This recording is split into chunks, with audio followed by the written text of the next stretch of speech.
नमस्कार दोस्तों।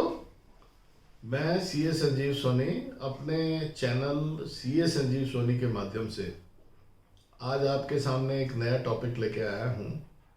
मैं टाइम टू टाइम कुछ ना कुछ जो मेरे एक्सपीरियंसेस या सामने आता है, केस स्टडीज़, उनके माध्यम से कुछ ना कुछ जो नया बताने की उसके अंदर क्षमता होती है तो वो मैं आपसे शेयर करने की कोशिश करता हूँ।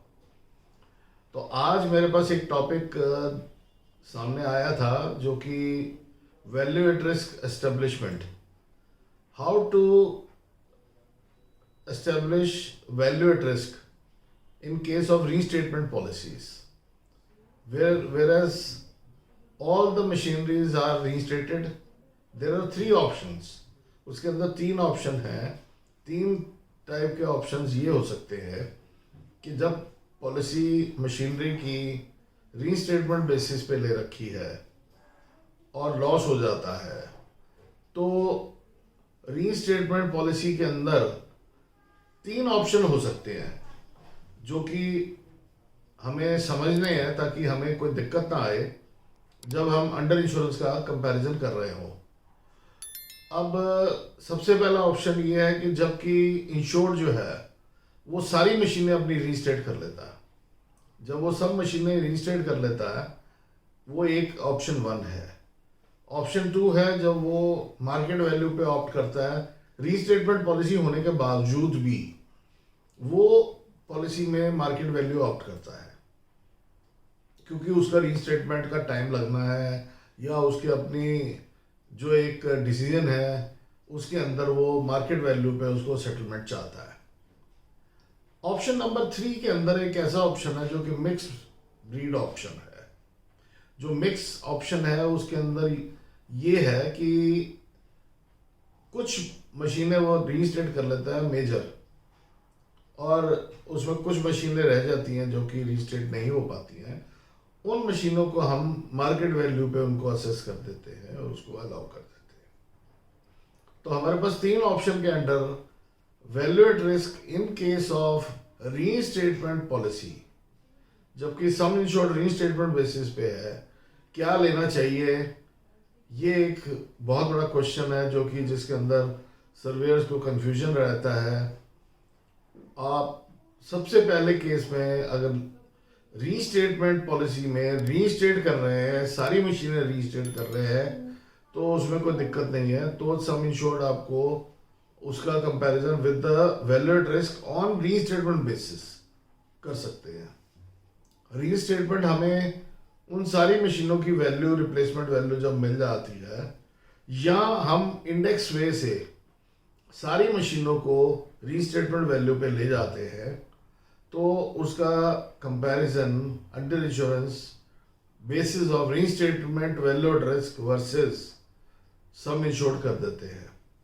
वहाँ पे जो अंडर इंश्योरेंस निकालने का तरीका, value at risk based on restatement basis, sum insured available on restatement basis, compare करके अंडर इंश्योरेंस परसेंटेज निकाल दी जाती है।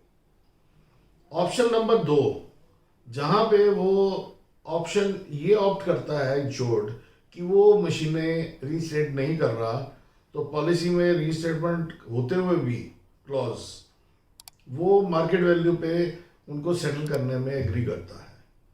तो ऐसे केस में वैल्यू एट रिस्क हम मार्केट वैल्यू पे ले सकते हैं और सम इंश्योर्ड जो पॉलिसी में है उसके अगेंस्ट कंपेयर कर सकते हैं और अंडर इंश्योरेंस उसी तरह से निकाली जाती है।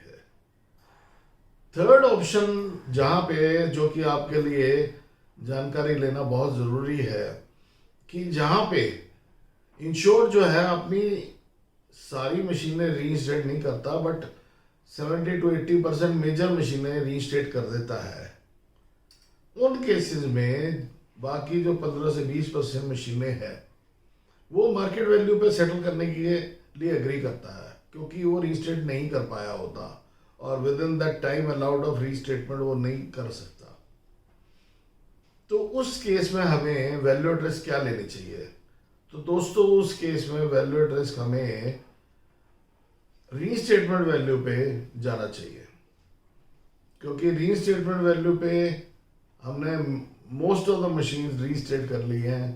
अगर कुछ एक मशीनें रीइंस्टेट नहीं कर पाए तो मार्केट वैल्यू पे वो मशीनों का लॉस सेटल हो रहा है, बट अंडर इंश्योरेंस तो रीइंस्टेटमेंट बेसिस पे ही लगेगी, यानी कि value at risk at reinstatement basis, sum insured at reinstatement basis और अंडर इंश्योरेंस निकाल के उसको लगा दिया जाता है। तो ये तीन ऑप्शन जो डिफरेंट वे से अप्लाई होते हैं, आप अब आपको क्लियर हो चुके होंगे और मैं आशा करता हूँ कि इसको ध्यान में रखते हुए आप फ्यूचर में अपने लॉसेस सेटल इसी तरह से कर पाएंगे। और आपसे मैं विदा लेता हूँ, और आपका कोई भी क्वेरी हो, मेरा नंबर नीचे आ रहा है। मेरे चैनल आप देखते रहिए, आपको कुछ ना कुछ नया मिलता रहेगा मेरे इस चैनल के माध्यम से। और आप मुझे फ़ोन भी कर सकते हैं।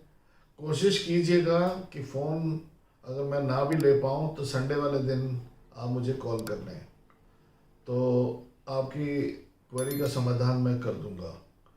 धन्यवाद दोस्तों, नमस्कार, थैंक यू।